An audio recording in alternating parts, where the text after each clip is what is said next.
সুপ্রিয় দর্শক, আপনি কি পেঁপে চাষ করছেন? আপনি কি জানতে চান পেঁপে গাছে কি করলে গাছে পাতা নয় গোড়া থেকে মাথা পর্যন্ত শুধু পেঁপে দেখা যাবে? তাহলে অবশ্যই হলো ভিডিওটি সম্পূর্ণ দেখুন।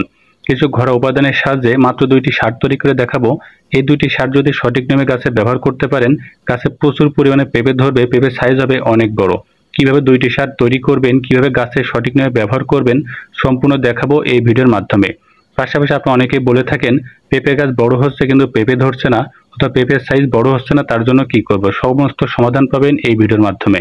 তো এই দ্রবণটি তৈরি করার জন্য একটি বড় সাইজের পাত্র আপনি নিয়ে নিতে পারেন। একটা ছোট বাটি নিয়ে নিলাম। এরপর নিতে হবে ডিটারজেন্ট পাউডার। প্রশ্ন হচ্ছে ডিটারজেন্ট পাউডার আমরা কেন ব্যবহার করব? পেঁপে গাছের গোড়ায় ডিটারজেন্ট পাউডার ব্যবহার করলে গাছের অনেক সময় দেখবেন শিকড় পচে নষ্ট হয়ে যায়, নতুন শিকড় গজাতে সাহায্য করবে। তো নতুন শিকড় গজানোর কারণে মাটি থেকে গুরুত্বপূর্ণ ম্যাক্রো মাইক্রো পুষ্টি উপাদানগুলো গাছ থেকে দ্রুত সংগ্রহ করতে পারবে।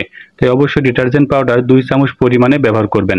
তো ডিটারজেন্ট পাউডার ব্যবহার করা হয়ে গেলে নিতে হবে কিছু পরিমাণে মরিচের গুঁড়া। প্রশ্ন হচ্ছে মরিচের গুঁড়া কেন? মরিচের গুঁড়া মূলত 2টি কাজে ব্যবহার করা হয়। আসুন 2টি কারণ দেখে নিই।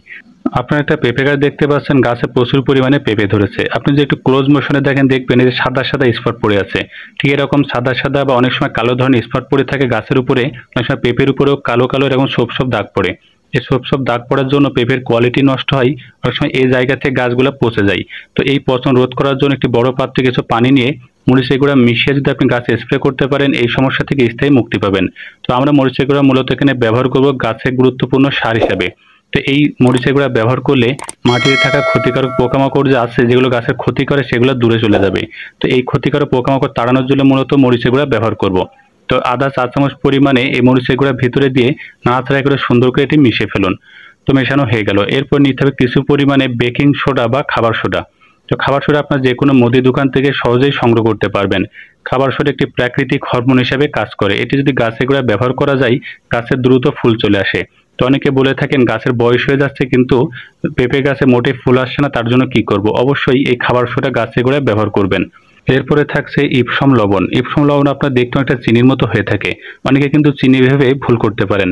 চিনি গাছের গোড়ায় কখনো ব্যবহার করবেন না, তাতে করে পিঁপড়ার আক্রমণ ঘটে। তো ইপসম লবণ আপনার যে কোনো মুদি দোকান থেকে সহজে সংগ্রহ করতে পারবেন।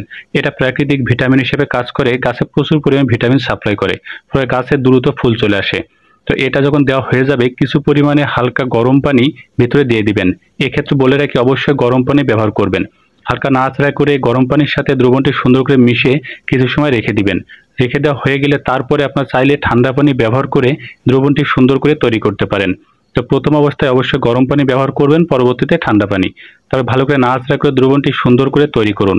তো এই যে একটা প্রাকৃতিক অমৃত আমরা তৈরি করলাম গাছের জন্য, অর্থাৎ পেঁপে গাছের অমৃত সার তৈরি করলাম। এই সারটা এখন গাছে কিভাবে ব্যবহার করবেন, আসুন আপনাদেরকে সেটাও দেখিয়ে দিই। তো একটা পেঁপে গাছের চারপাশে ভালো করে খুঁজে আগাছা পরিষ্কার করবেন। তারপরে ভালো করে মাটি খুঁজে গাছের গোড়ায় এই দ্রবণটি ব্যবহার করে পর্যাপ্ত পরিমাণে পানি স্প্রে করবেন। এতে করে দেখবেন মাত্র 60 থেকে 90 দিনের ভিতরে গাছে প্রচুর পেঁপে আসবে, পেঁপের সাইজ হবে অনেক বড়। আসুন আপনাদেরকে দ্বিতীয় সারটিও তৈরি করে দেখিয়ে দিই, যেটা শুধুমাত্র যে পেঁপে গাছে পেঁপে ধরাবে সেটা নয়, সেই সাথে পেঁপের সাইজকেও অনেক বেশি বড় করবে। এর জন্য নিতে হবে বড় সাইজের একটি মাটির পাত্র। অবশ্যই মাটির পাত্র নেওয়ার চেষ্টা করবেন। তারপর নিতে হবে 3 থেকে 4টি পাকা কলা। তারপরে পাকা কলা থেকে যে কলা খোসা থাকবে, এগুলো এভাবে আলাদা করে নেবেন। কলার খোসার ভিতরে প্রচুর পরিমাণে হরমোন থাকে, যা গাছে দ্রুত ফুল ফল আনতে সাহায্য করে, পেঁপের সাইজকেও বড় করে। কাঁচির সাহায্যে ছোট ছোট করে কলার খোসাগুলো এভাবে কেটে নেবেন। কলা খোসার পরে নিতে হবে 2টি উপাদান। 1 নম্বরে থাকছে শুকনা পাকা মরিচ, সেই সাথে থাকবে কিছু দেশি নিম গাছের পাতা। তো প্রথমে নিম গাছের পাতা থেকে যে পাতা যে থাকবে, এইভাবে হাতের সাহায্যে চিকে নিতে হবে। এটা বলে রাখি, এই যে নিম গাছের পাতা একটি প্রাকৃতিক কীটনাশক। এটা ব্যবহার করলে বাজার থেকে আপনাদেরকে টাকা খরচ করে কীটনাশক নেওয়ার কোনো প্রয়োজন পড়বে না। ছোট ছোট করে এই নিম গাছের পাতাগুলো কেটে ফেলুন। এরপরে 2 থেকে 3টি পাকা শুকনা মরিচ নিতে হবে। শুকনা মরিচ ব্যবহার করলে গাছের গোড়ায় অনেক সময় দেখবেন শিকড় পচে যায়, গাছগুলো হলুদ হয়ে যায়। এগুলো সাধারণত পোকামাকড় আক্রমণে হয়ে থাকে। এটা ব্যবহার করলে পোকামাকড় আক্রমণ হবে না। এরপর নিতে হয় কিছু পরিমাণে শুকনা গোবর সার। গরুর গোবর পচিয়ে যে কম্পোস্ট বা গোবর সার প্রস্তুত করা হয়, সে গোবর সার যতটুকু পারেন বেশি করে নেওয়ার চেষ্টা করবেন। তো যারা শহর অঞ্চলে থাকেন, গোবর সার জোগাড় করতে না পারলে বাজার থেকে ভার্মি কম্পোস্ট জোগাড় করতে পারেন, খুবই ভালো কাজ করবে। এখন এর ভিতরে পানি ব্যবহার করতে হবে। প্রশ্ন হচ্ছে কতটুকু পানি নেবেন। দেখবেন এই যে উপাদানগুলো আমরা ব্যবহার করলাম, যেন পানি নিচে চাপা পড়ে, ততটুকু পানি ব্যবহার করার জন্য। এরপর নিতে হবে একটি বড় সাইজের পলি ব্যাগ, যেটা খেয়াল রাখবেন যেন ছিদ্রযুক্ত না হয়, অর্থাৎ ছিদ্রহীন পলি ব্যাগ নিতে হবে। তারপরে সাবধানতার সাথে এই যে বাটিটি যেটা আমরা দ্রবণগুলো মেশালাম এর ভেতরে ঠিক এভাবে বসিয়ে ফেলবেন, বসিয়ে ঠিক দেখানো অনুযায়ী মুড়িয়ে ফেলবেন। তো বলে রাখি একটি বড় সাইজের গর্ত করতে হবে, গর্ত নিচে এটা মোটামুটি 3 সপ্তাহ থেকে 4 সপ্তাহ পর্যন্ত মাটির নিচে চাপা রাখতে হবে। তাহলে এটি ব্যাকটেরিয়াল ফার্মেন্টেশন প্রসেস বা গাজন পদ্ধতির মাধ্যমে পচে সুন্দর একটি প্রাকৃতিক সারে পরিণত হবে। চেষ্টা করবেন 3 থেকে 4 সপ্তাহ মাটির নিচেই এটা রেখে দেওয়ার জন্য। তো আপনি যখন এটা বের করবেন 3 থেকে 4 সপ্তাহ পরে পচে দেখবেন সুন্দর একটি সারে পরিণত হবে। সারটি কিভাবে ব্যবহার করবেন, ঠিক পূর্বে দেখানো অনুযায়ী গাছের চারপাশে মাটি ভালো করে খুঁচে আগাছা মুক্ত করে ভালো করে এই দ্রবণটি ব্যবহার করে চারপাশে পানি দিয়ে দিবেন। প্রথম যে সারটি থাকবে যখন ব্যবহার করবেন তার 3 দিন পরে দ্বিতীয় সারটি ব্যবহার করবেন।